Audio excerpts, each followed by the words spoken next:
How to create a list of passions that inspire you always. Let's face facts, life isn't always a 24/7 upbeat and inspiring parade. We face hardships, we get bored, we get discouraged. Maybe we don't love our job. Maybe we just don't feel motivated or inspired by our current list of passions and goals. And it can be really hard to take action or go after the things we want in life when we aren't feeling inspired. Instead of waiting and hoping for inspiration to magically come to us, what if we could call inspiration to our door whenever we wanted? Inspiration is what gives you life. It turns out that we can. Inspiration is what makes you feel alive, what makes you want to take immediate action, and what makes you want to jump out of bed, connect with others, and engage with life more. When we're inspired, we breathe life into the different projects and relationships in our lives. We get inspired to buy a gift for our friend or partner. Or we get inspired to take on an extra project at work. Or we get inspired to dance in the middle of the street. Inspiration is the spark that prompts us to be more involved with life, and the fire that lights that spark is our passions.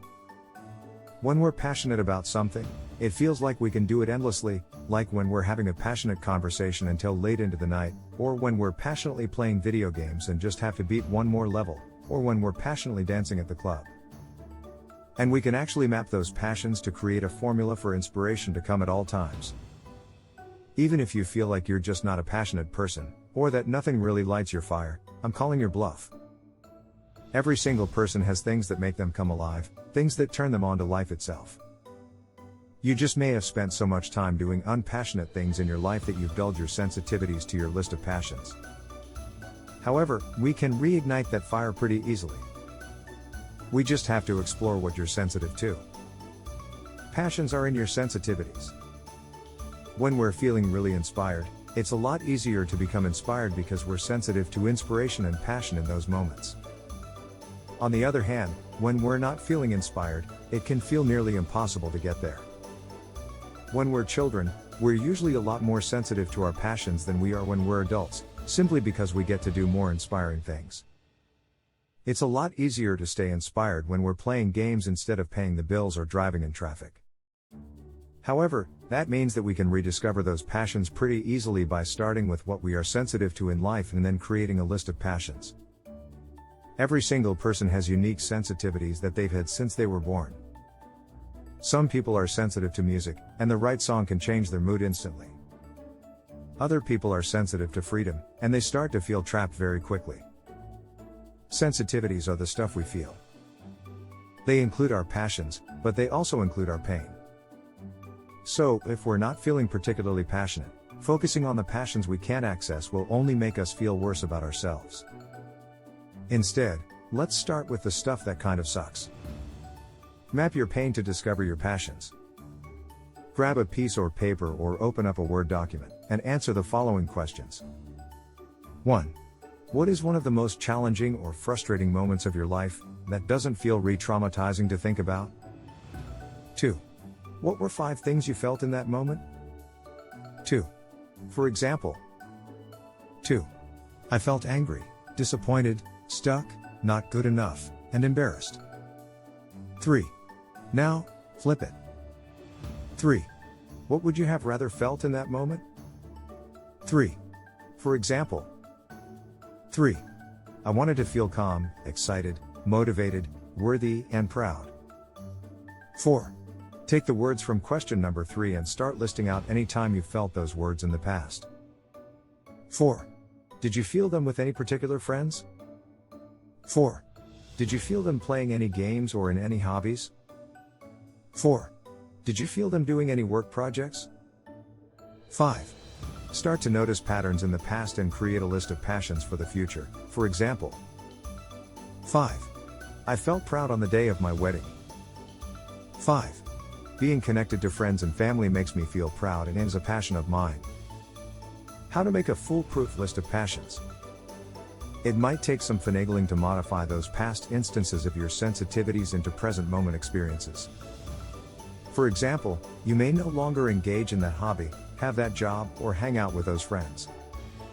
So, as you start listing, be realistic about what will work for your current lifestyle. The important thing to note is you've felt lit up in life somewhere before, and we can map the very sensitivities that make you feel alive and lit up, and then replicate that feeling. Let's say that one of the words you wanted to feel is connected. In the past, maybe you felt connected in deep conversations with friends. Even though it's unlikely that you'll have time or space for deep conversations with friends every day, you know that connecting with friends lights you up. So, maybe you know that the second you're feeling uninspired, you send a quick text message off to a close friend. It might not be the long conversation that happened in the past, but it's sure to give you a little infusion of inspiration. Or let's say one of those words is playful. You remember feeling playing at the sandbox as a little kid. You're probably not heading to the playground as an adult, but you know that no pressure creative time is important to you. Next time you're feeling uninspired to meet the deadline, you take an hour with your coloring books and then get inspired to finish your work. Choose 3 things to do daily. You may, and hopefully do, have a long list of passions now. Take a look at the list and choose 3 things on it that you can realistically do every single day. These don't need to be monumental things. In fact, it's best if they're super simple and practical to do daily. Maybe you choose to dance for 3 minutes every day before getting in the shower to feel playful. Or maybe you start drinking chamomile tea every night to feel relaxed. Or maybe you start a morning to-do list to feel focused. It doesn't really matter what it is, as long as you can realistically do it daily, and it makes you feel some of those words. The more often you do it, the more sensitive you become to the things that make you feel passionate and inspired, and the easier it is to become inspired at a moment's notice. The rest of the passions, that you aren't committing to daily, become your reserve list. Anytime you need a little extra boost, just take a look at that list of passions, and you can feel inspired anytime you want.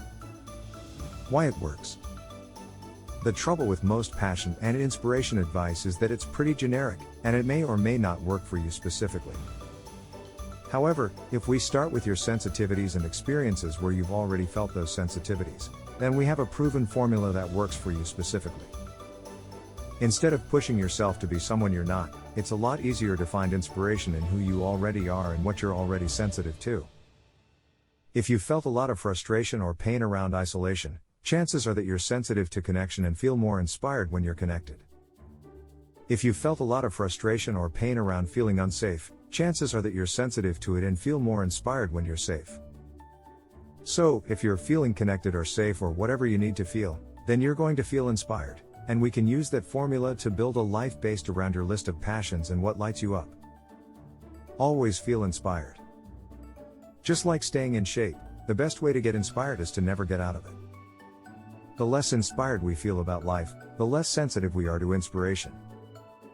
The good news is that we each have our own unique sensitivities and passions for how we feel inspired.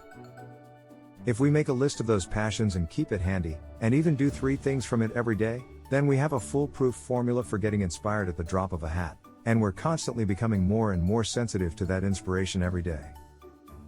Inspiration doesn't require a certain job, hours of time, or even a certain amount of money. Even if we only have 5 minutes free a day, we can do things that we know put us on track for inspiration and new action. Because, when we're inspired, we're motivated to take new actions and start changing our lives for the better.